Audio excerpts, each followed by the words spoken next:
Previously on Man Children of the Atom. Matthew, is that she actually debuted Bartholomew. in Here's My Human Boyfriend, We're Getting Married. Isn't he The great? balls on this woman. I love him. Isn't he great? They're into leash play. I call this spaceship the Star Pegger.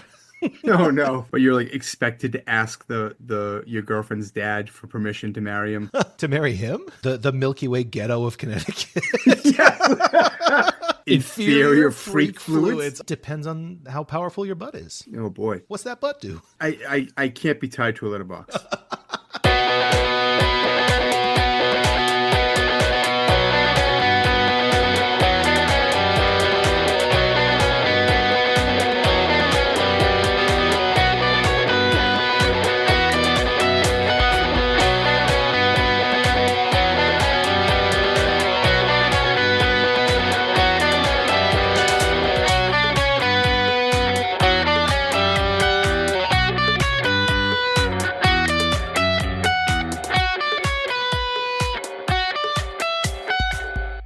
All right, welcome to Man Children of the Atom, Episode 7, talking about Episode 7 of X-Men 97, Bright Eyes. I'm Matt.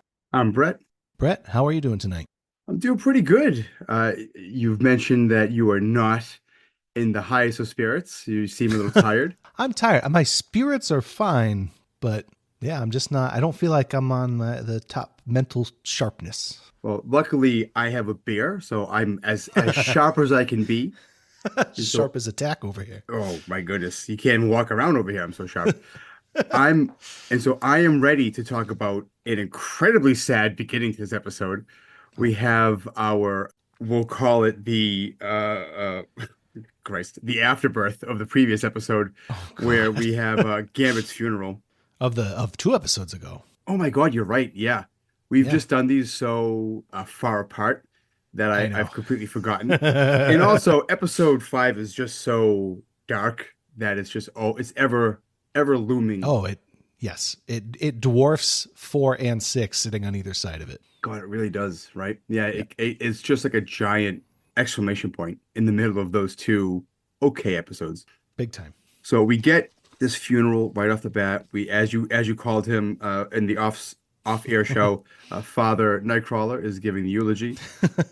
We have hold on, because we got to acknowledge it. I think Father Nightcrawler's up there with Dr. Beast. Ooh, yeah. I mean, we don't get to see a lot of priestly characters who we want to root for in cinema. So it's like him, Father Karras from The Exorcist. I was going to say, I didn't remember his name, but I was like, that guy, the cool priest from The Exorcist. Here's the thing. The Exorcist, despite being a scary movie and famously like the movie where people were like crying in the theater, is like a comfort movie for me. That's a movie where like it's raining outside. It's like, I'm going to cuddle up with a blanket and watch The Exorcist, and I'm going to have a great time. It's not... I don't understand why it was so terrible. I mean, I guess if you are a more religious person than if those things feel real, it's scarier. Listen, you got to put yourself in the shoes of a person in 1970, whatever, where there's a little girl stabbing herself in the vagina with a crucifix saying, eat me, eat me. And then rubs her mother's face in her brain. Yes, yes. My favorite line in that movie, not to get away from this X-Men episode. No, please. My favorite line this in has that an movie, X in it. It's the Exorcist. It's the Exorcist. It counts. It's a word we don't say in America, but I'm going to say it because I'm saying a movie line here. It's after she throws the British director out the window, and then the mother like tries to kind of confront her, like, "Oh, what happened?" The head turns around and she does his voice, and she goes, "Do you know what she did, your cunting daughter?"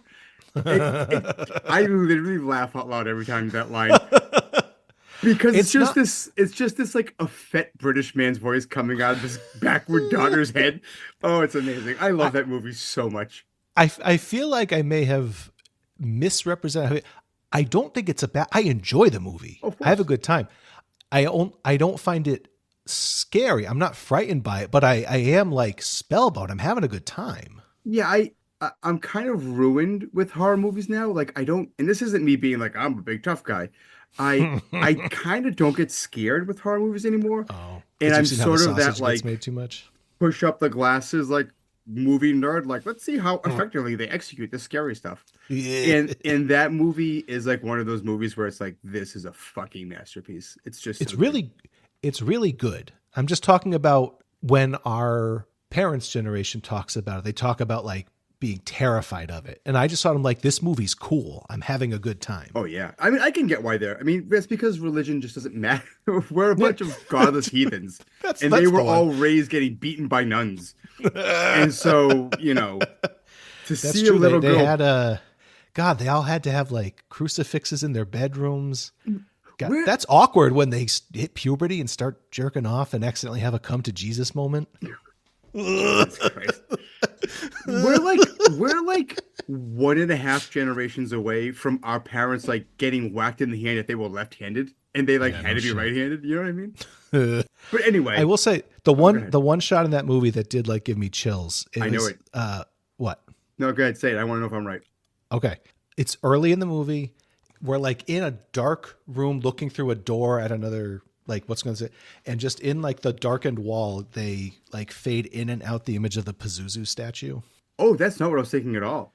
Oh. The Father Karras's dream when his mother comes up from the subway and then we get that flash of the demon's face and she goes back down. Yes, that is good. That is also a good one. Save me on her stomach. Is it save me or help me?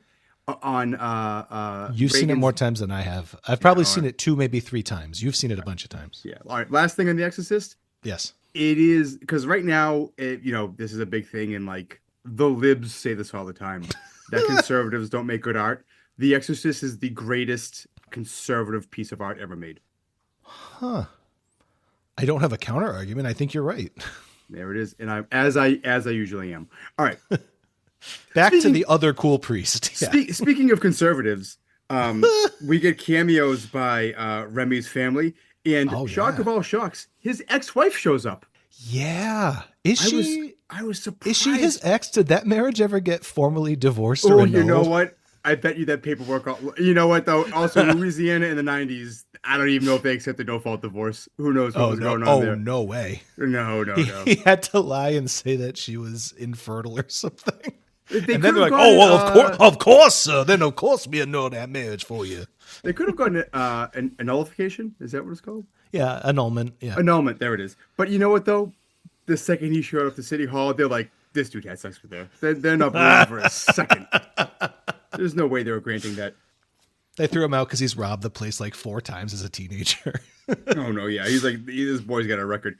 Who's the woman with the rogue-like shock of white hair? This was another one of like the New Orleans characters. Yeah, there are 2 guys. Yeah, and then there's the ex-wife. One's his brother. Yeah, the ex-wife is there. There's another guy who's like a friend or like an uncle or something. Yeah, is the other one just another member of one of those guilds? I can't remember the shot now. Yeah, I don't remember. I'm so bad about. I haven't read a lot of those issues, which is where I would have like gotten like a lot of that information would have been like cemented in my brain. I've only ever seen the 92 episodes about it. Yeah, no, I recognized Belladonna. I recognized is it Henri or Pierre or something like that? Whoever Gambit's brother is, and they just had a couple of like thieves guild guys. Yeah. This goddamn assassin guilds didn't show up. Didn't show their respect. Well, Belladonna did. Oh, that's true. Belladonna yeah, Boudreaux. Yeah, right. All I wrote down was Nola, folks. Nola, folks. I did not take a roll call. Of them. Who can blame you? I was too focused on Father Nightcrawler. He's great. They nail they before we get to his eulogy, they nail the sound of quiet, stifled crying that you hear it like every wake and burial. It's like it like hit me in a very uncomfortable way where I was like, oh my God, I've heard this sound like too many times in my life. And I haven't even been to too many of these things. But when you hear them, it just like cuts you to the quick. And so they did a really good job of just capturing just the somber, devastating mood of a wake or a funeral. Nightcrawler's eulogy is fantastic. It's great. I was gonna say it could have been nothing. It could have been campy, but I feel like it did hit the right note of being specific and sensitive and earnest and like fitting of the character, both characters, fitting for Gambit and fitting from Nightcrawler. I want Nightcrawler to do my eulogy. But I think the best we're gonna do. Hopefully, hopefully you outlive me. But if not, I'll do a Nightcrawler voice at your services. I'm gonna put that on my will. Matt needs to do a night, and you need to do the accent, a Yeah, Nightcrawler-esque eulogy. Uh, I love the line, "Every gambler has a tell. Modesty was Gambit's." I wrote that one down. No, it's just such a good like read. It's not maudlin, but it is like here's a character that right at least especially as like played for like oh he's the wild card, he's all this stuff, but like here's like I feel like again it just this is a show that's not afraid to have a line just be sincere, and it doesn't Hmm. need to be a dumb joke, and it doesn't need to be like edgelord shit. It's just like yeah, here's this sincere moment. It's a great way to take a character that is so prevalent nowadays, which is the hyper cool guy, which is what Gambit has always been, Yeah. and be like, yeah, there's the hyper cool part of him, there's the card, but here's what's like beneath that. Yep. And that beneath that part is just lost in so much media. I mean, there's so much media that who could possibly watch all of it nowadays? But the Nobody, stuff that not a person. yeah, but the stuff that comes across my desk, like it always feels a little paper thin. And even the stuff that attempts to give it depth Mm, doesn't feel like it manages even like this. Like this, I mean, it's like a 30-second eulogy, like just reaches a depth I feel like is more poignant than a lot of other things. agreed. And we have yeah Jubilee's anger that Rogue, which is a very like realistic reaction for a teenager. Mm, And I liked Wolverine's line here, that grief's a yes. lonely war. And I Yeah, I was like, wrote that oh down too. yeah, he's how old? Like 2/3 of the people he's ever known are dead. Like this guy knows. He's responsible for a third of them. What I do ain't pretty. He's the best at what he does. Yep. But yeah, great opening scene. It's a great way to bring us back into, like you said, after episode 6, which we step away from this stuff. It Yep. ends with the Storm learning about what happened in Genosha Yeah. from the news, and Yep. then we're immediately brought back into the mood of that episode with Yes. this funeral. And then we get what I am calling, and what could have easily been the title for this episode, Rogue's Revenge. Oh hell yeah. We don't get X-Men in the desert a lot, so I love her in this sort of desert setting. Yep. Great cameo from Thunderbolt Ross here. He calls her Absolutely. an unhinged mutant from the swamp, uh, and And she's just dominating this place savagely. for not the first time and not the last time, the animators have a blast drawing Rogue in action. And like Yeah. I some of the and this is she's not the only person to do this. I love that they do work in some of like the attack poses from the Marvel vs. Cap, like the Marvel Mm, vs. Capcom series games. It's not gratuitous, but like I think in this one, it's like she has like a diving kick down at one of these yes. tanks, and it's like, oh, that looks familiar. That's one of that's one of her down aerials from that series. Oh, nice. I didn't even realize that. Yeah, and I like that they work it in so it like fits in the fight choreography. Yeah, yeah. And like she's throwing tanks at other tanks, and yeah, it's great. Yeah, Vengeful Rogue is badass. Oh Here's a yeah. question. What is your view? Because Thunderbolt Ross says, this is a very geeky question, but it's a very geeky show, so we can get away with it. Oh please. Thunderbolt says, relax, everybody. This place was built to withhold, the Hulk, and she's just a mutant from the swamp. And then she is able to break through and get in here, which is sort of maybe not necessarily saying she's stronger than the Hulk, but there is, like, you could interpret it that way, right? Like, this was built to withstand the Hulk, and here she is getting in. So I did have the same thought, and my like whatever made up justification. Hulk, there's like nobody stronger than the Hulk, Yep. and he's not typically smart when he's Hulk. There's incarnations of where he is. Yeah. I think Rogue probably attacked it more intelligently. She's also like smaller. There may be points of Yes. entry that make sense for her than for Hulk. Also, but here's the other layer. Ross could just be wrong. He could think it could withstand the Hulk and just be flat out wrong. Yeah, he's just full of shit. This is a good point. I like all these justifications. I also had the thought of like, well, maybe she's smarter than the Hulk and she knows how to like, she's sort of figure out how to attack this fortress in a way that's smarter than the big green machine. Yeah, right. But yeah, I like that we have a really solid A plot, B plot going here, and it's sort of Rogues on her rampage, and then the rest of the X-Men, specifically Cyclops, are kind of dealing with really there's a C plot as well when Jubilee and DaCosta go off on their own. Correct. But Yeah. we go back and we see Cyclops. He's chatting with the president, as one does. President Kelly, right? Yeah. And we get, they do a good job here, like right away. Again, just like clever, elegant writing of introducing the idea of they haven't found any survivors. And like Cyclops is just desperate for that one survivor. And Yeah. so without even really, I think, telegraphing it too hard, they're like planting that seed in our minds that like the mutant community is just yearning to find a shred of good news in what is Hope. this horrible Yeah. tragedy. Yeah.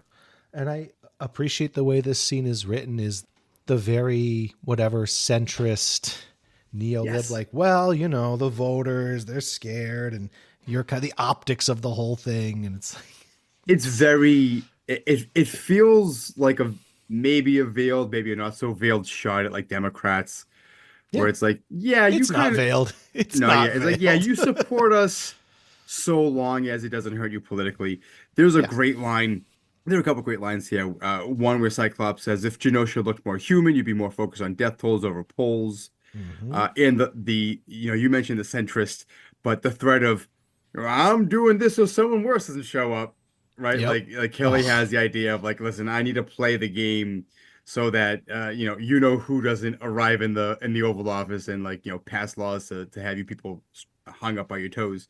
yeah. Yeah. But yeah, Just it's just be happy you're getting nothing from me and not worse. yeah, basically. But it's a great again, I've said this 3 or 4 times already. Probably an important thing that a gay black guy wrote this. Mm, Just the idea of like support, even the optics of support is so yeah. fragile, Yes. right? Like forget about actual financial support, forget about actual legislative support, forget about anything. Just the sheer like I'm gonna get in front of a camera and say that I support you is such a fragile thing. And as soon as it is dangerous politically, we're out because hey, if I get ousted in the next election, the next guy's gonna be even worse.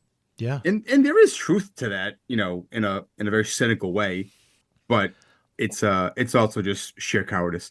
I like also that this framing where it's like the humans who hate mutants, the humans who don't hate mutants but aren't going to do shit about it, Yeah, right, and right. like sort of the Magneto view. I feel like there's a place that gets carved out, not exclusively for, but especially for Cyclops to move beyond just kind of not so much in X-Men 97, but in previous incarnations, the one note kind of the Boy Scout, whatever. He's Right. like finding himself as a genuine leader who he is kind of the Boy says that he's kind of rigid in his sense of like right and wrong, but that puts him at odds with a system that's more concerned with optics and expediency. Mm. And so his being like, no, this is right and we need help and you're wrong gets to push him out of that like I'm just following orders guy. Yeah, and what's nice about it is with Magneto, gone and at this point presumed dead, Yeah.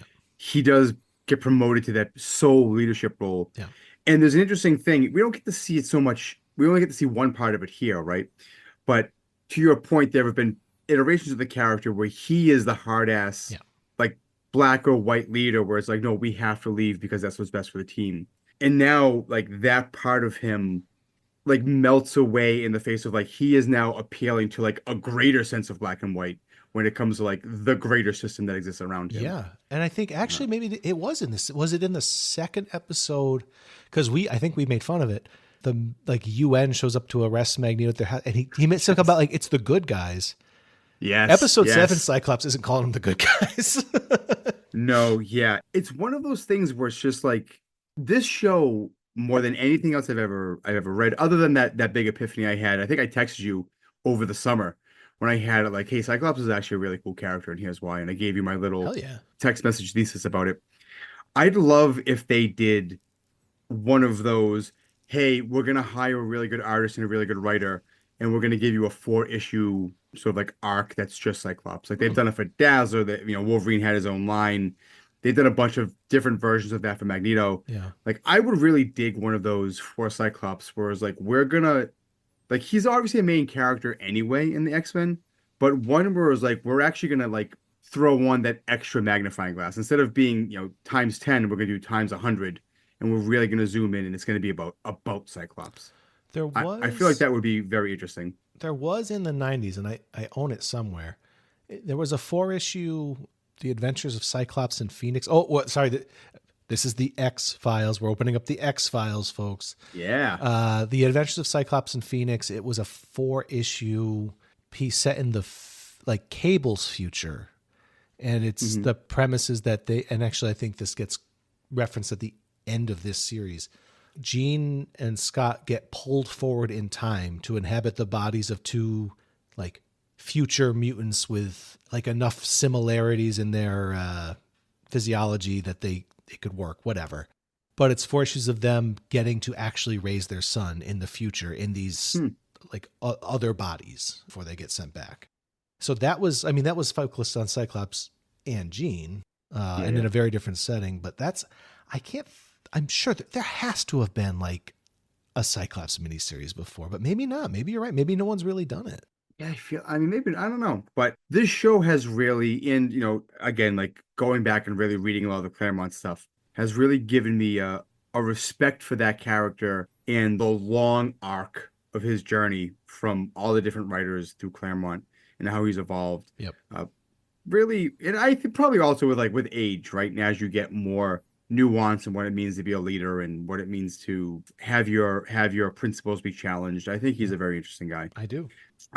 Another great line of Cyclops here. He goes, check the headlines. They're all about the virtue of patience. Oh, again, I did like that one.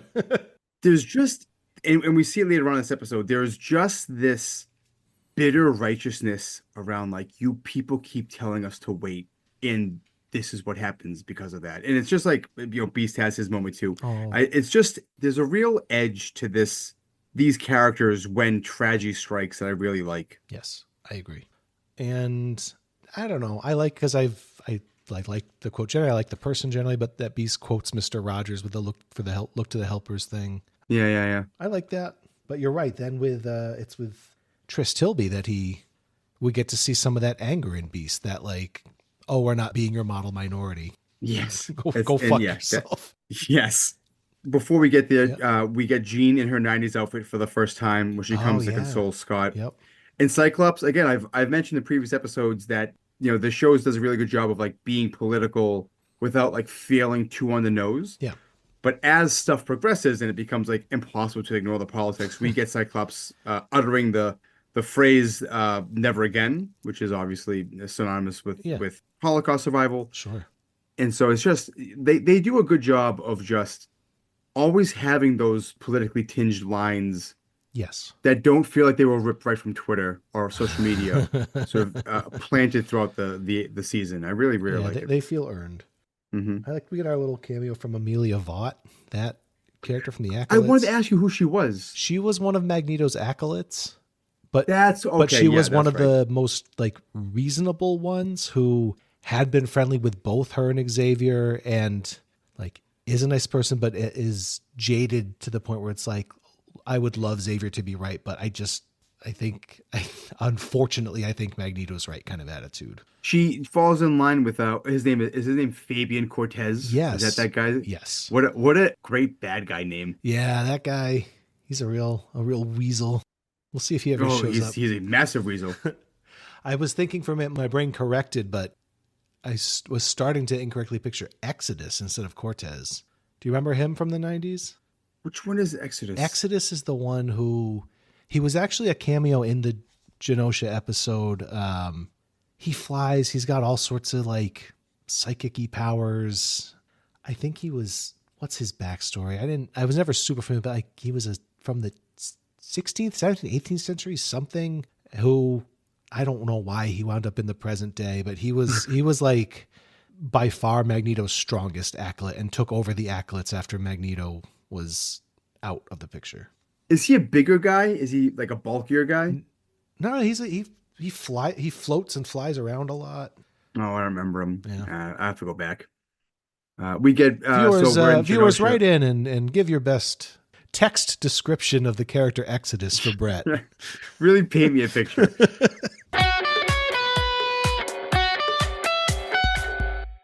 Yeah, we're in Genosha with this Beast talking to Amelia, then Trish comes along. Yep. Beast says it's the death of the dream. Yeah. From there, we get Rogue and yet another cameo. Captain America shows up. I think, if I'm not mistaken, we get a wisp of the Avengers theme when he appears. I think we do. I guess, and I mean, they have the rights to it. They can do that. I know they can do whatever they want. I really liked that second Captain America movie, Winter Soldier. Oh, it's great. It's probably my, if not my favorite Marvel movie, then one of them. And this has this has shades of that, with like secret organizations and stuff. And I like Rogue comes out like she's already angry, but the America's top cop jab and everything like that. Yeah. And I do think like here's a good. So we saw Kelly where it's like the more brazen, just like political expediency thing. Mm-hmm. But then we have Captain America, who I think is portrayed as like trying to be a good person. Mm-hmm. And also I think is representing like even a good person who is in the system, who's part of the system. This is as far as they can go to help you. And it's not nothing, but it falls short of like being ride or die. He has the great line where he's like, listen, basically, listen, I can't just show up in Mexico wearing this outfit and just start beating people up. Yeah. I have to do it by the And book. yeah, and in my mind, I was like, actually, a significant portion of the country would be happy if you did that. There's a certain subset of Americans who'd be like, hell yeah, if he went down there and just started roughing up some gentlemen. Yes.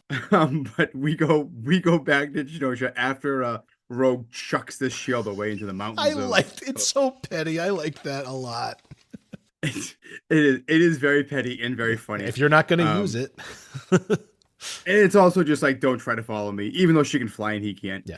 We go back to Genosha now. There's a great, is it Guido? What's the strong guy? What's it? Yeah, Guido. I think he has like a 2-word last name. I can't remember his last name. Is it Saint something? No. Caracella. Sorry, it's not 2 words. Caracella, I think, is the last name. Strong Guy. His code name is Strong Guy. Yeah, terrible. One of the worst code names in all of the mutant world. I think it was intentionally bad though. I think it was meant to be like he had to come up with his own name. He's like, I don't know, I'm a strong guy. He was Dazzler's bodyguard for a little while. He was. I like that he says to Jubilee, like, get ready, there's a war coming. And I like the idea that they're sort of like the older guard is kind of bracing for humanity to be like, well, fuck it, and just start trying to slaughter mutants wholesale. I know that this might be reading too much into it, but it feels like it's kind of tapping into that thing that pops up every couple of years now because of this is the world we live in, where people are like, is America going to have a second civil war? It feels like it's sort of playing with that idea. Maybe I'm reading too much into it, but no, I think the people writing this show are keenly aware of all of that discourse. Yeah, even if it isn't explicit, there's sort of like the vibe, I suppose, is there. Yeah. Jubilee has a great little conversation with Sunspot here, where she says, imagine if we were here. And he relays this very, I don't know how prominent it is now, but it is something that gets brought up a lot, where he says, look what happens when we don't hide, when we shove it in their face. Yep, I wrote it down too. How on the nose is that with just existing is shoving it in their face, right? Like that's... Shove it in their face, i.e. walking down the street. How dare we be happy and visible? Yeah. And, and it plays into, again, the idea that entire episode, the inspiration for it was the Pulse Massacre. Yeah. Where it was just like, the idea of shoving it in people's faces is going to a private enough place, paying money, taking part in like all the things that everybody else takes part in. Yes. And like that is considered shoving it in somebody's face. Yes. This is the continuation of the Beast and Trish conversation. Yeah. There's a very sad but very cute picture of Calypso and Leech where she's like leaning on him because he's shorter than her. Yep. Riots of the language of the unheard. We're still just layering in all these famous or well-known quotes from political history. Yep. Beast again. Now Beast is even getting angry. Like he's usually such the responsible. Yeah. The voice of reason, the diplomat, the diplomat. Exactly. But he says, perhaps begging for your tolerance was our first mistake. Yeah. Or was your first mistake. It's just great. You love to see it.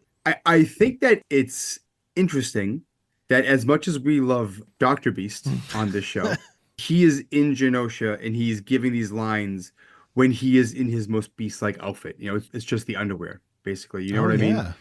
There's no suit, there's no lab coat. It's him as beast, his Yeah. his body is out as much as No possible. And it pretense. feels exactly Yeah. like this is who he is.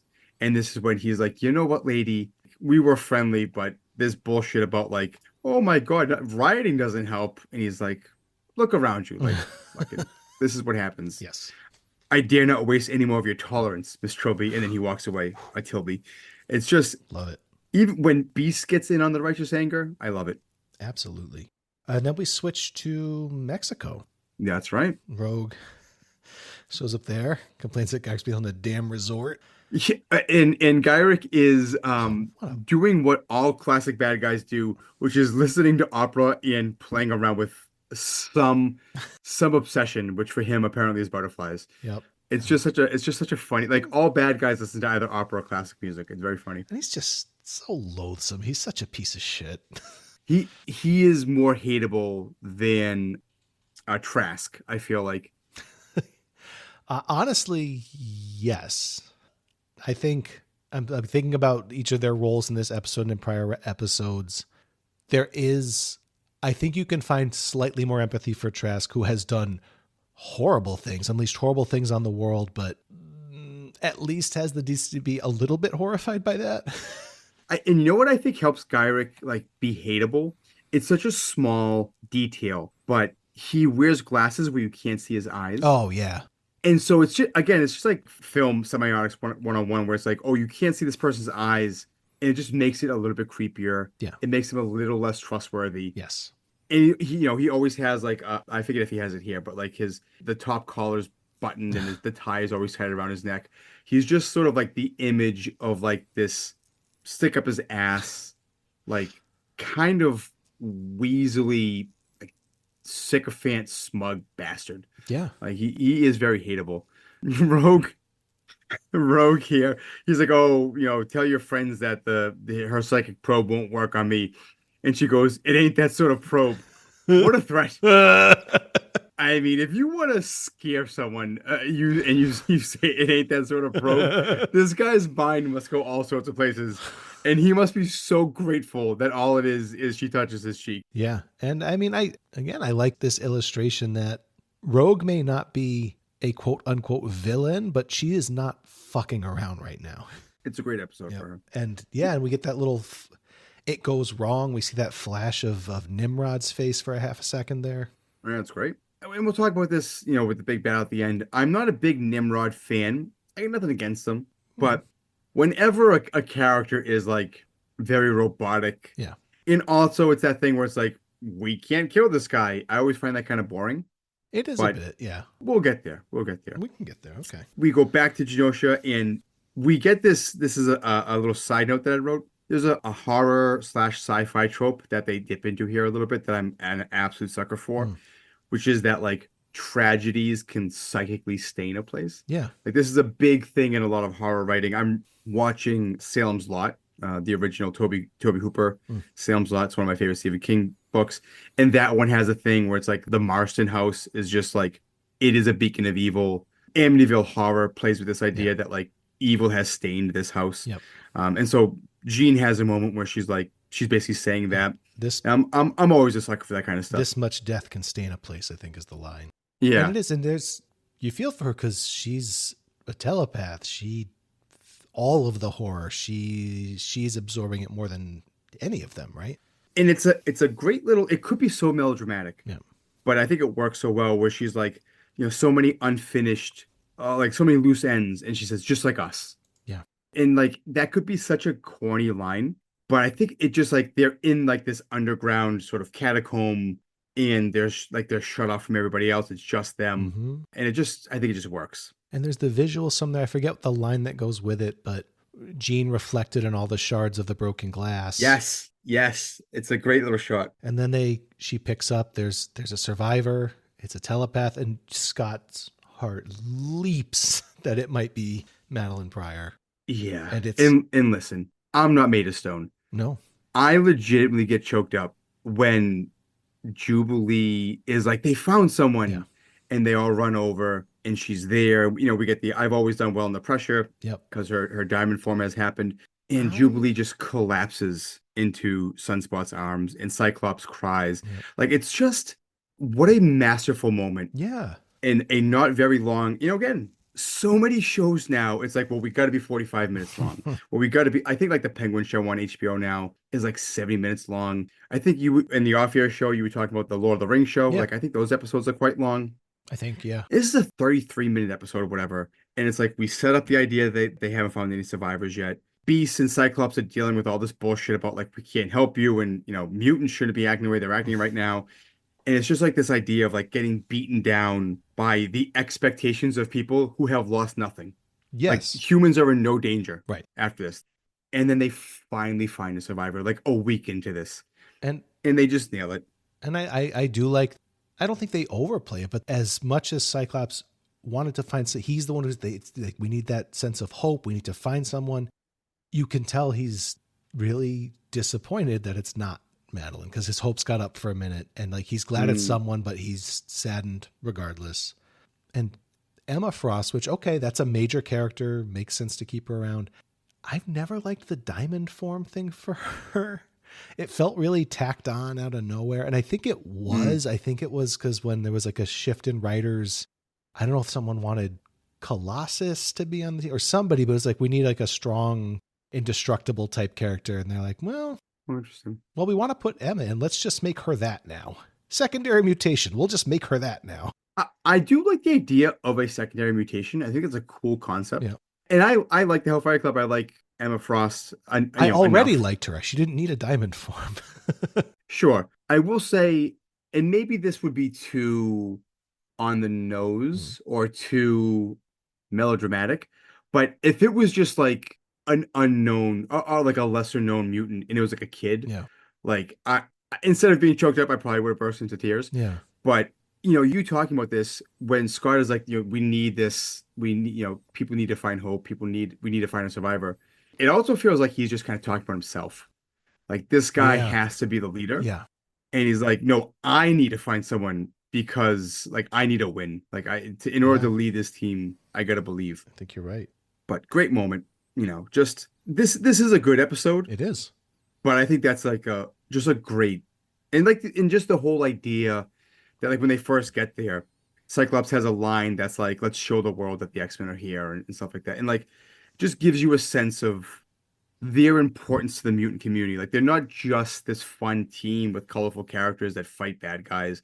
Like they actually represent something. We've seen it with Magneto and sort of see that with the entire X-Men team. And there's another scene that does that in a more personal way later. Just again, it's just people who totally understand these characters in a very deep way. Yeah. So I forget. It's been a few days since I rewatched it. How does Trask contact them again? Yeah, so this is when things start to get a little time jumpy and unexplained. Yeah. Trask just randomly contacts them on the Blackbird. There's like a video from him. Okay, yeah. We get a bit of a clunker here where he's like, I didn't know it was going to be a mutant massacre. And I was like, it kind of leaves the thud. Yep. Morph has a very funny line here where they go to a review. Trask is a maniac and he's asking us to come see him. We don't get a ton of Morph, but whenever we do, they make me laugh. Yeah. They're very funny. And there's a couple funny lines in this episode. There are. And a funny visual. We'll get there. We're not far from it. No, I can't wait. Yep. But I do want to, you opened it up earlier. I'm going to open up the X-Files right now. Do it. Because Trask tells the X-Men to come to Madripoor. Hell yeah. In Madripoor, for those that do not know, has a bit of a rich history, not just in the X-Men universe, but the Marvel universe as a whole. Yeah. It's an island in Southeast Asia. It's basically like Singapore, but comic books. Exactly. So like it's near Singapore. Yep. Wolverine has a deep history there. He goes by Patch. That's right. And he used to hang out with Grey Hulk, who was going by Mr. Fix-It. Yeah. Oh, Wolverine. I mean, one of the things I really like about him is that he just has friends everywhere because he's been around forever. Yeah, he's been living for hundreds of years. I don't know if this is the beginning of this because I was too lazy to check. But in one of the books that I have, one of the major omnibuses that I have, Uncanny X-Men number 261. Mm-hmm. This is the issue's title is Harrier's Hunt. This is Wolverine and Jubilee show up there. This is in the wake of the Siga the Reavers assault. Oh yeah, the Siga Perilous, yes. or whatever it's called. the Reaver's assault on Australia, which is the first introduction of Jubilee. Yes. Wolverine is nearly killed there. It's one of those classic. Yeah, he gets put up on that big X. Yeah, it's another famous line. Another famous issue yeah. cover rather from that run. So they're separated, and a lot of the X-Men have to go through the Siege Perilous, which is its whole other sort of side story. It's basically a way for Chris Claremont to reshuffle the deck. Absolutely. And, get some X-Men out of the picture and bring some new ones in. And this is a gap for me where I've read about these issues, but it's in the gap between like where my collection of older issues stopped and before I started buying newer ones when I was a kid. So I've read about these storylines, but I've never actually read the primary source documents of the Outback era. This is a great run. Yeah. I've heard that. Yeah, and you can borrow them next time you're over here. But this is a really great run. So Wolverine and Jubilee, this is where they save Psylocke from the Mandarin. They go to Hong Kong to do that. Yes, this is when British Betsy Braddock, with an R. Braddock, yep. Betsy Braddock, she goes to the Siege Perilous and she comes out. Who could have guessed? As a sexy Asian character drawn with great detail by Jim Lee. God bless him. Oh, big time. And just the bizarre turns they did with this character where they established there's a Japanese ninja assassin with somewhat similar psychic powers and that somehow Spiral's involved in like just completely mixing up the two. So both Psylocke, who's mostly Betsy Braddock's mind in the Quanon was the name of the assassin, is the one, and then the other is like a lot of Quanon's mind in the Betsy Braddock body, and she shows up and is part of the X-Men for a while later until I think the Legacy virus kills her. Yeah, that part is just totally, that has been introduced in these issues. It's just Betsy Braddock is now she's a ninja Asian woman. Yeah. Back when you could just race change a character and Reddit could not scream at you. Oh boy. Endlessly. No, Reddit wouldn't scream at it because they could still jerk off to her. That's actually, and oh boy, are there some panels where that's a thing that they're inviting you to do. Big time. She's just full out like bathing. Yeah. In some of those issues, which is interesting. But this is what makes this issue fun, or this run of issues fun. Is it's one of those things where like once again Wolverine's healing factor has been pushed to the limit, and it's like you can't heal anymore. You're getting beaten up and you're gonna die. And one of the side effects of that is that he's constantly collapsing, but B, he's like imagining Nick Fury and Carol Danvers is talking to him. Oh. So he'll talk to them, and Jubilee would be like, "What are you talking about?" It's very fun, and ties into that thing where like again good writing and good issues that like good writers know like listen. Pair Wolverine with a young girl. It's dynamite. It always works. And then in 268, issue 268, called Madripoor Nights. Yes. This is a really great issue where we bounce between 1941 and 1990. The 1941 storyline is Captain America's on a mission to save a Russian agent from the Hand, which is this ninja gang. Oh yeah, I'm familiar. They find out the Hand is forming an alliance with those no good Nazis. Baron Strucker is there. They have captured Natasha Alanovna, I don't know how to say her name, Romanoff, the Black Widow, back when Black Widow was a kid. And then in 1990, Wolverine, Jubilee, and Psylocke come and save Black Widow. Oh, nice. And again, this is just one of the many hot streaks during that run. It's a great stretch of issues. The assault in Australia and then the Siege Perilous and how they're all sort of scattered. It's just him at the height of his powers where he's just jumping from New York with one character to this other place with another character and this place with another character. And he's sort of thrown them all into peril and they have to all kind of make their way back. This is around the same time Storm has been reverted to a child and she teams up with Gambit. And that's a fun thing. Yes, by the nanny. Yeah. One of the weirder X-Men villains. Yeah, you're not kidding. And that's the thing that lands Havoc in Genosha as a Genosian magistrate is going through that. Yes. Rogue winds up in the Savage Land. I think so. Dazzler. This might be when she has her tryst with Magneto. Yeah. Yep. This is one of those great runs that I think sometimes goes unnoticed because it's not tied into a major crossover or like a major like Phoenix, like saga type thing. Yep. It's just good old fashioned comic books, ladies and gentlemen. See him sometime. It's just issue after issue is just fun. It's just great stuff. All right, so we'll close up the file. Close the X-Files. Yep. That's Madripoor. It's just a place where a lot of fun things happen. For sure. Roberto and Jubilee go to his family's house. He is just rich as shit. Oh my god. this guy, we get the mom. All right, so they do a good job of building tension here. We're looking at the door. We're looking at Roberto. We're looking at the door. It just made me think. I watched it tonight before we went on the air, and it made me think, like, Jesus, what would it be like to have this kind of pressure? I guess it's trying to show us. Literally, the closest I've ever come to this was when I had to tell people that I was quitting my first job, and I was gonna, not my first job, my first career. Oh yeah, and try to switch careers. And like, that's just a stupid job. And like, this is this guy's life. But we get a great joke where Jubilee goes, we go in, we chow with small talk, smash cut, Mama Mutant. Very funny joke. I love a good smash cut. Yep. And I will say this, so I don't know if you knew this, but there was a time where for my dad's job, my parents moved to Sao Paulo, Brazil for 2 years. I did not know Yeah, this. so they were there, being expats and working, but I got to visit for, briefly, say like a week. Was this when you were in college or? No, this was when I was in or just towards the end of grad school, something like that.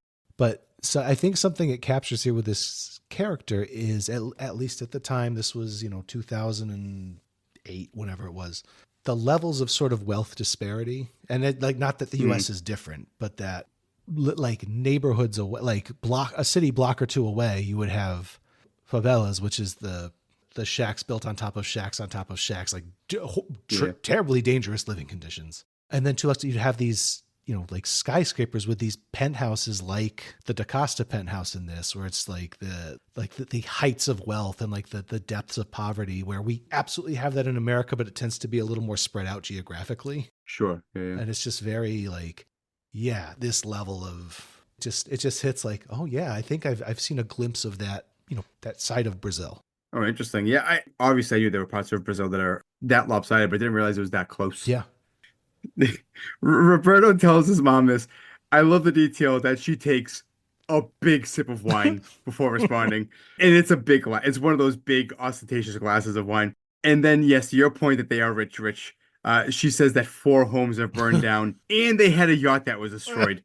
This is a level of wealth that you and I could only ever dream of. Big time.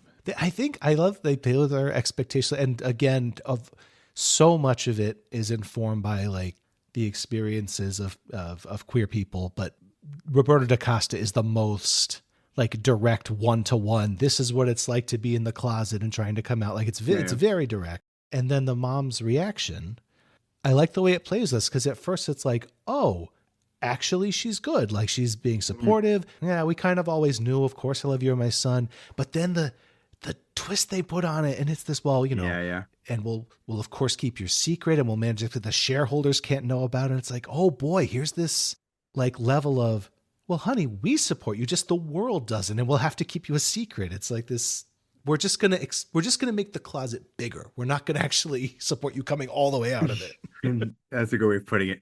And it's interesting. I didn't realize it until now, but this is really an episode that is dealing with all the ways in which conditional acceptance manifests. Yeah. Right. Like the idea, like tepid allyship. Trish. Yeah. Yeah. Like, the president saying like, well, we can only help so much. Mm-hmm. Trish giving her sort of 2 cents about like, this is other type of mutants to do whatever they're doing. And then the mom saying this. So it really is like, even in the wake of abject tragedy. Yeah. When like you need an ally the most, like it's just words with these people. Right, because they don't want to give up their position in the hierarchy. They want, I think, are sincere sometimes, like, oh, I want these people below me to be lifted up. I'm not going to move down a rung to help them, though. I just genuinely wish they were up here with me. Yeah. From there, we go to Mexico, where Nightcrawler wakes up Rogue. Yeah. The Day of the Dead is happening here, which puts us around November. Yeah. He gives a great line here where he's trying to comfort her, and he's talking about how Magneto and Gambit are gone, and she goes, she helped them live. Yeah.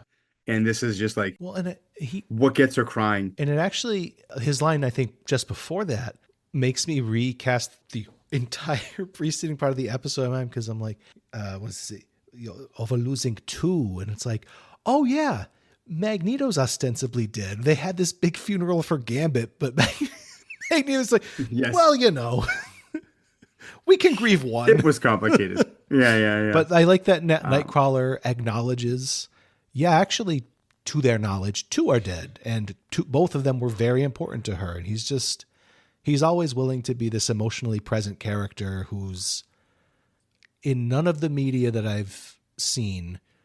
The original cartoon, his like couple of episodes, the Evolution cartoon, I've only seen like 2 episodes of that Wolverine one. And then like even in the movies, X2, it's a great performance, but I don't think anything has nailed the character of Nightcrawler better than this season. This is great stuff. Yeah.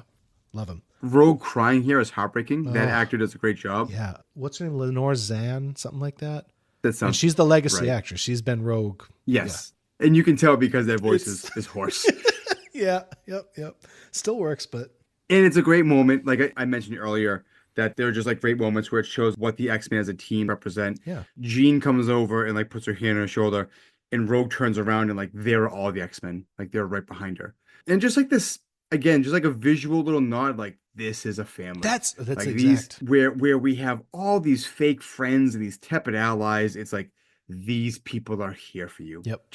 And again, they don't need to say it. It's just like the visual communicates that in a very deep way. Well, and it's even in contrast to, I think, a lot of like superhero teams where like, yes, they have relationships with each other, but it's like, this is a team with official members and hopefully we'll be friends on this team. And sometimes we're very good friends, but this is like, they're a family.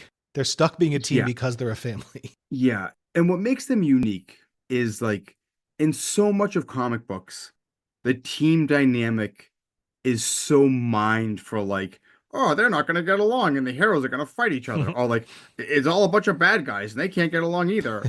Like it's really just like, I mean, the Guardians movies make them more family. That's true. But like in the comics, it's like Fantastic Four and the X-Men are like families, but Fantastic Four are not persecuted the way that the X-Men are. No, they're heroes. So, they like, have a big building. The Baxter building. Yeah. Right, he's a scientist. Yeah. You know, people love those rich scientists. Oh, absolutely. Yeah, some of them at least. Not Dr. Fauci. He's not one of us. Oh, God. Well, he's not. I mean, he's rich in the sense that, like, if I tried, I probably could get as rich as him. You know, if I really sold out and really, dedicated my life to doing something of any kind of meaning. But he's not like wealthy. Bret, I don't think. This is it. I could be wrong. This is we're doing right now, the meaningful thing. It's talking about a cartoon on a podcast. Yeah, this is what I dedicate my time to. Yeah. So we jump to our season villain reveal scene. Yes. With the Purple People Eater song. Yep. And it's Bastion, who... Did you know this when you first revealed him? See, I did it because I completely missed this entire run of issues. I was out by the time Bastion became a character. See, this was during my like active, like I'm buying the issues every month phase. This is your heyday. I followed, this is your stomping ground. Yeah, the Operation Zero Tolerance stories in the comics. I followed it actively as it was happening. So why don't you tell me a little bit about this guy? X-Files. Open them up. Yeah. Yep. So Bastion, they'll get there with the show, and I don't know how much they sort of fudge the details on exactly how it works, but he essentially is the synthesis of Master Mold and Nimrod and a more like human shaped body at least, who instead of being like, rawr, I'm a sentinel, I'm going to go blow up buildings, becomes, the head of this quasi-governmental strike force, this Operation Zero Tolerance thing, who is moving to basically get the authorization to address the mutant problem. And for a while, it's just, his name, kind of what he looks like, but the comics kind of played it out a little bit like what, who really is he? Why is he like this? Why does he want this? The Prime Sentinels things does come from this storyline where instead of being big mecha robots, it's people who turn into, it's people, just like you see at the end of the episode. So that's directly from this storyline. And God, it's this whole thing where I think half the X-Men are off in space, as they usually are, and the other half, most of them get captured, except Iceman, who was, I think, visiting his father who was in the hospital because either Graydon Creed or Bastion's people like roughed him up for actually standing up for mutants for once. And so he wasn't there when the other X-Men got captured. So it's Iceman has to recruit like Marrow and a new character at the time, Dr. Cecilia Reyes, who was a surgeon who could make like a barrier around herself kind of thing. And it's like the three of them on the run from all the Sentinels and trying to outlast Bastion until I forget. It's been so long since I've read these issues, but I think J. Jonah Jameson may have been involved in like breaking some of the stories that is like the legal takedown of Bastion and like stripping him of his authority. Yeah, it's a whole thing. Yeah, so he is this embodied version of the two famous Sentinel characters who's trying to take out mutants. There it is. There's a very poor and likely somewhat inaccurate retelling of a bunch of issues from the late 90s, early aughts. I'm constantly impressed and fascinated by your incredible memory with this stuff. No, I'm like, I read this issue a week ago, and here's what I think it is. And you're like, oh yeah, this guy, that guy. It's like I read this over a decade ago. Bret, I wasn't having sex in high school. I was reading and rereading these comic books and playing video games. I was just mostly playing video games. Yeah. All right, so we fly to Madripoor. Yes, we do. We get into this building. Everybody's been knocked out from the gas. Morph takes the drink out of the vending machine. This is the visual gag I'm talking about. Yes. Right. That's the key to opening the secret elevator. But then when you see them in the elevator, he's just sipping the Diet Coke. Might as well. He's just sipping it. This reminds me of one of my favorite movies of all time, John Carpenter's Big Trouble in Little China. Have you ever seen that movie? I have. Once, definitely, maybe twice. Oh, you got to watch it again. Oh, it's fantastic. It reminds me of when they were in the elevator and after they just drank like the special sauce that makes them strong. and it's just very funny. All right. We get more information about OZT here and you know what they are. It's a group that rose from the ashes of Trask's Sentinel group. Morph calls him a poor man's Oppenheimer and he drops the "Now I am become Death" line. Yeah. We get Rogue. Speaking of drops. Just killing this guy. There's a great shot of her mouth. He says, "I've got nothing else." And there's just a shot like of her lower face. She says, "Same sugar," and then she drops him. We get a great upward shot of her as she watches him fall. And it's like lightning striking and all that. I loved that. I was on the first watch through. I was like, "Oh shit, they actually did it!" And I like that the team. They're split in their reaction to it. You've got like Morph is I guess like, oh, is that who we are now? But Wolverine's like, she just did what we all wanted to do. Yes. There have been a couple times in this season where Wolverine is like, just a reminder, I love it when we kill people. That's right. But it's short. All of the reactions are short-lived because then he's the first Prime Sentinel we see. Yeah, we get this big reveal. And boy, he takes her out with one hit. He basically makes short work of everybody. The scene with the building falling is very cool. Although Cyclops was like, Jean, you do this and I do that. And then he shoots one beam and she basically does everything else for him. I do like this fight and boy, he's good. He does take most of them out. We get a little Morph Quicksilver cameo here. That's great. I forget, who is it that he hits? I'm a sucker for it. And I think it has its origins in one of the early robot animes, if it's Astro Boy or Mazinger or one of these things that I haven't actually seen but are foundational. The rocket punch. I'm a sucker for a fucking rocket punch when a robot character just fires off their fist like a rocket. It's Wolverine and Beast. That's right. That's right. He does the 1-2, the double rocket punch. I'm a sucker for it. I love a rocket punch. Him and Jean flying through the air as these blue and red flames fighting each other is very cool. It's a really fun visual. Yep. After he knocks out Jean, he pushes Cyclops' face into the ground and he says, "Tell me, orphan, how does it feel to be abandoned by the future?" Oof. Just rubbing the orphan thing into this guy's face. Yeah. And they're all out at this point until Cable shows up. Yeah. How does it feel to be abandoned by the future? Cue Cable from the future. Yep. Cool moment. What is it? They bring back his theme. Yes. And it's an electromagnetic pulse grenade, whatever little explosive that harms machines and not people. Yeah, an EMP, yeah. Yep. And now finally, the old show never really addressed it. We get the reveal that Cable is their son. He's Nathan. And what's his line? Because it's Jean who realizes it, you're not her. Yes. Yeah, he has every right to feel kind of conflicted about these people who are his parent. Well, Cyclops certainly is, but Jean is his mom, but not his mom. Odd situation. It's yeah, it's great, and we get a great shot of Cable reflected in Cyclops' visor. Yep. That looks totally badass. And he's like, "Oh, it's not Sinister. It's somebody so much worse." Yeah. And we get to see Oh. Sinister and Bastion talking.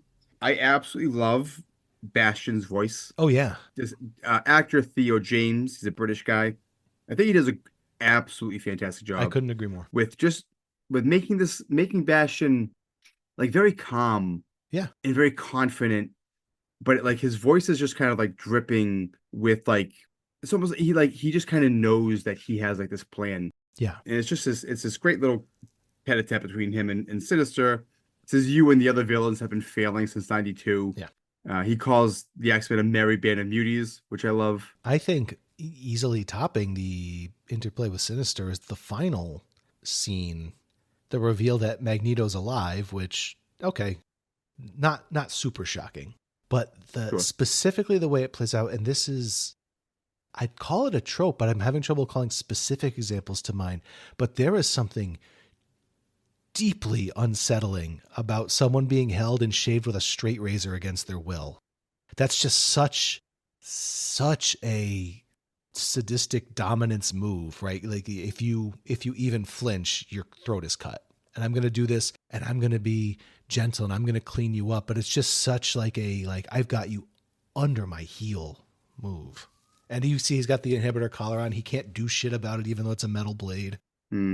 It's a fun little scene. And yeah, to your point, I mean, like obviously straight razors and getting shaved happens a lot in Game of Thrones. Theon Greyjoy, when he's sort of been he becomes Reek, and he's allowed to do that to his master, basically. Yes, you're right. I forgot about that scene, but you're right. I mean, it's probably happened in over a dozen Clint Eastwood westerns where like there's one in particular. I think it's maybe A Fistful of Dollars, or could be even be like Pale Rider, not Pale Rider, whatever. Yeah. One of any one of his westerns. I've seen all of them too many times, where like he's getting cleaned up with a straight razor, and guys come to get him, and he turns around and starts shooting them and his hand is sort of covered by the barber sheet.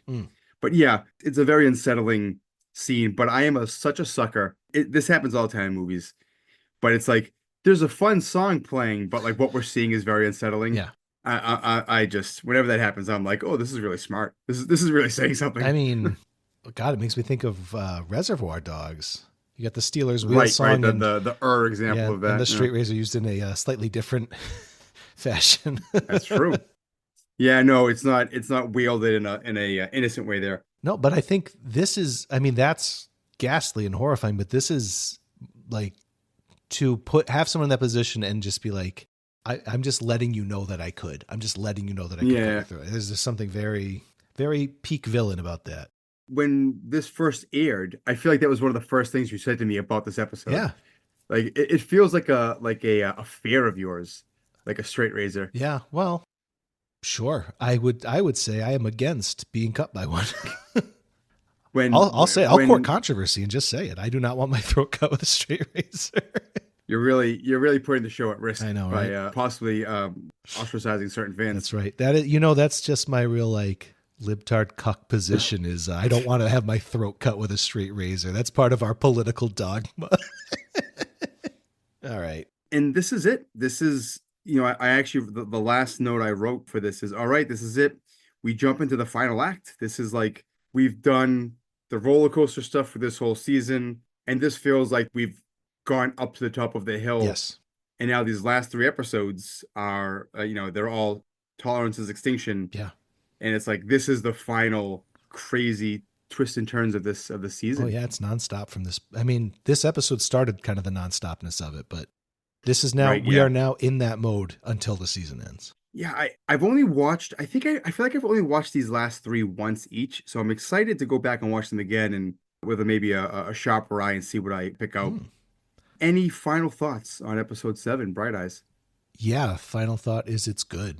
This is one of the good ones. It is. It's a solid, by this show standards, Yep. Maybe not so much counting 92, but just 97, B plus.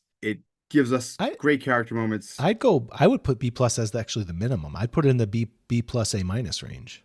I mean, I could see that. I don't know why I hold it back. I think it's because I'm just not crazy about. There's just something about the unkillable enemy Mm, that I find boring. I find the visual design of the zombie sentinels boring. okay.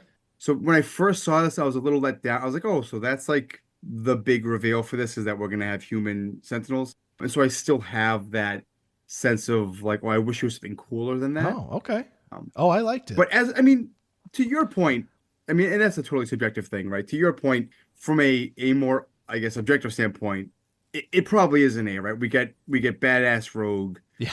wonderful character moments, wonderful emotional resonating moments, some fun cameos. It probably is like an A minus, Yeah. but I'm just being a little brat No, I mean, because I if we're doing the traditional letter grades, you went B plus, I went B plus A minus. That puts it solidly at a B plus. We don't have to perfectly agree on things. oh yeah, And sure. if this No, was, I know. if we're using the tier ranking system where S is a factor, then this is in the A tier. Yeah, that's true. That's true. But all around solid episode, and I'm very happy to get started on this final Oh, leg absolutely. and see how I feel about these final episodes. Very excited. Now, before we call it a night, I Yeah. have prepared another little game, another little feature for us. And this one I can't credit coming up with the title whole cloth. This is a feature called Songs in the Key of X, which was the name of the companion album for the X-Files show that came out. Songs from and inspired by the X-Files or something like that. But it fit here. So here's the way this is going to work, Brett. I have scoured the internet for song lyrics that happen to include the name of an X-Men character. Okay. And because some of them are fairly deep cuts that I hadn't heard of previously, I will give you the line or the lines and the blank.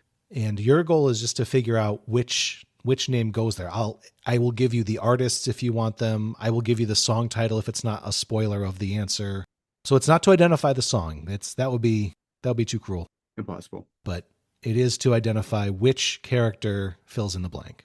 So I can't wait. And now, unfortunately, if only we had the creator of our theme song, Graham, that's right. Who has a cheer perhaps the greatest, captain, the cheer captain. Yeah, the cheer captain himself, perhaps the greatest catalog of bands, singers, songwriters, artists, just in his head of anybody I know. That and movie years. I used to do trivia nights with him and some other friends. And when the question was what year a movie came out or anything to do with, as you say, like the whole catalog of music, you would just pull reliably, like boom, boom, boom, answer.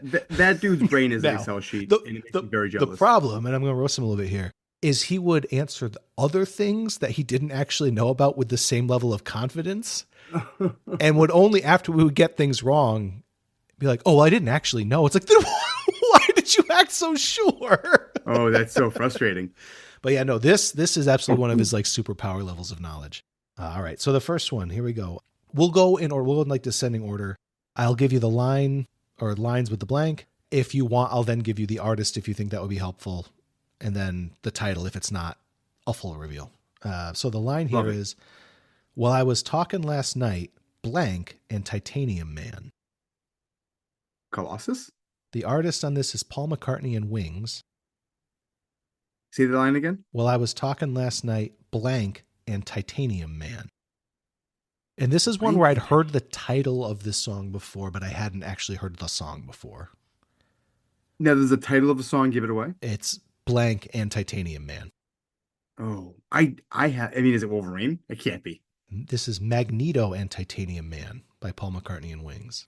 Interesting. I know some Wings songs. Yeah. I never knew this was a song of theirs. I wasn't sure if this is one, just knowing that you do have a fairly decent back catalog of your own music knowledge, that you would be like, oh, obviously it's this. I wasn't sure because it's one that I was like, well, I've heard the title, but I don't know how popular this song actually was. I've never heard it. Yeah, I'm a big classic rock guy, but I am not huge into Wings. All right. Next one. Just like a blank, you keep your teeth so sharp, your pretty paws so clean, you never stay the same. One day your eyes are blue and then your eyes look green. Just like a blank, You keep your teeth so sharp, your pretty paws so clean. Sabretooth? A beast. No, no. It's by Oingo Boingo. I never listened to Oingo Boingo. You're on the right track, though, with your guesses. It's not Nightcrawler. It's not Nightcrawler. So it's not Beast. It's not Sabretooth. It's not Nightcrawler. Teeth so sharp, paws so clean. It's not Wolfsbane. No, but you are dancing around it with the guesses you've made so far. Jesus Christ. What other X-Men character is bestial? Has sharp teeth and paws. Your closest guess was Sabretooth. It's not Wolverine, is it? Yeah, it's Wolverine. But, okay. And it creates the rhyme, just like a Wolverine. You keep your teeth so sharp, your pretty paws so clean. Oh, yeah. Yeah, so that one's Wolverine by Oingo Boingo. All right, here's a song that I know you've heard before. The line is, I went from blank, Arizona, all the way to Tacoma, Philadelphia, Atlanta, L.A. Oh, Phoenix. Yeah, I went to Phoenix. It's Rockin' Me Baby by the Steve Miller Band. All right, one on the board, Brett. Finally. Here's another one I think you'll get. 666, the number of the blank. Hell and Fire was spawned to be released. Beast. Yes, Number of the Beast by Iron Maiden. Mm. Oh, here's another pretty easy one. Like a dog without a bone, an actor out on loan, riders on the blank. Storm. Yep. Right on the Doors. Doors, yep. Oh, okay, yeah. I left my heart in San Francisco. High on a hill it calls to me, to be where little blank cars climb halfway to the stars. Who sings this one? Dean Martin. Okay, yeah. And the title is the lead line there. I left my heart in San Francisco. To be where little blank cars climb halfway to the stars. Little, not road cars, is it? No. If you think of a means of conveyance that was in San Francisco. Not trolley. Close. Oh, what else are those called? It's little cable cars. Cable cars. Yes. I was trying to remember. Did you ever see the Michael Bay movie, The Rock? Yeah. There's a scene in that movie where Sean Connery is singing that song in the shower. Oh. And I was trying to remember. I was trying to sing it in Sean Connery's voice. I was like, oh, maybe that would jog it loose. Next time, get in the shower and then really jog that memory. Yeah, I know that. Yeah, if only. They shrieked themselves into a cheerful trance when the skeleton in the closet started to dance. Now a goblin giggled with fiendish glee. A shout rang out from a big blank. Banshee. Yes, Louis Armstrong, Skeleton in the Closet. This one is an imperfect one, but it's close enough. Science fiction double feature. Blank will build a creature. This is from the Rocky Horror Picture Show. Which I've never seen. Really? Yes. No, I haven't. Oh, that's an X-Men spinoff. No, it's not. I know. Is it? No. No, but White Queen dresses like it is. Yeah. She's very Rocky Horror. Yeah. All right, give me the line again. Science fiction double feature. Blank will build a creature. And this is an imperfect one. It's Sinister? Dr. X will build a creature. I figured Dr. X is close enough to Professor X. Yeah, no, you're not wrong. Yeah. I'm just an idiot. I can't figure these things out. It's also nearly 11 o'clock at night. Yeah, it is almost. There's only a couple, 3 or 4 more. Dressed in Blank's robes terrifies me still. In Blank's robes, bastard headmaster, I'm not going back. This is a song by Radiohead. I've never listened to Radiohead. Professors? No. Think more religious. The song is Blank's Robes, is the name of it. I have no idea. Bishop. Dressed in bishop's robes. Oh, Bishop. Yep. I'm just sucking this one up. 3 more? Okay. This is, the song is Goodbye Daughters of the Revolution by the Black Crowes. Goodbye Daughters of the Revolution. Open your eyes and see your solution. Hallelujah. Come join the blank. Warpath? No, but good. I like how that would kind of fit. This is. Go ahead. Give me the line. Does the final word rhyme with something that comes before It it? does not. Oh, Hallelujah. Come join the... Storm? No, we already did Storm. That was the Doors. No. This is Come Join the Jubilee. Oh, Jubilee. Yep. This is a song by Juice Newton now. Just call me blank of the morning, blank. Just touch my cheek before you leave me, baby. Just call me blank of the morning, blank. Then slowly turn away from me. Blank of the morning is the song. Sunspot? Just calls me Sunspot of the morning. Nah. This was one I did know. I see. That's the problem. My problem is that I know like a very specific like era of music fairly deeply, but like almost nothing outside of it. But who sings this? Juice Newton, who I don't know from anything Never heard else. of Juice Newton. No, me neither. I'll give you a hint. It's one of the original X-Men. Marvel of the Morning? Angel of the Morning. Oh, that's a weird phrase. I'd only heard it because I've heard the song before. And then, all right, last one. Blank, blank. I want you in my room. Let's spend the night together from now until forever. It's by the Venga Boys. Boom, boom. Yes. Boom, and boom. See, the only boom, reason boom. why I know that is because, dear listener, that song was a parasite for years in our youth. Oh yeah, big time. And I didn't even listen to the radio. You couldn't go to a dance at the IC, the Immaculate Conception Church, without hearing that godforsaken song. I'm going to say I'm proud because Tracy is in the other room with an earshot, and I heard her laugh out loud at that last one. She was right, too. Boom, boom, boom, boom by the Venga Boys. And that is all I got for songs in the key of X. Oh, mercifully, I could not. I did a horrible... That was a good segment you came up with, and it's totally unusable because I'm terrible at it. It's usable. It's not. I guess so. Right? It's not only fun to watch people succeed at things. And you got some.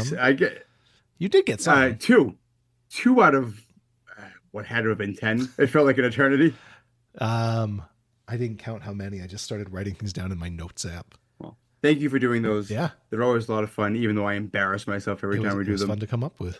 And that is going to do it. So, folks, from here on, it is off to the races with all 3 parts of Tolerance's Extinction. We'll do them one at a time, but we will do all 3. So stay tuned, and we'll see you next time. Our theme song was written and recorded by Cheer Captain. Find Cheer Captain at cheercaptain.bandcamp.com. To contact Matt or Bret, email us at manchildrenoftheatom@gmail.com.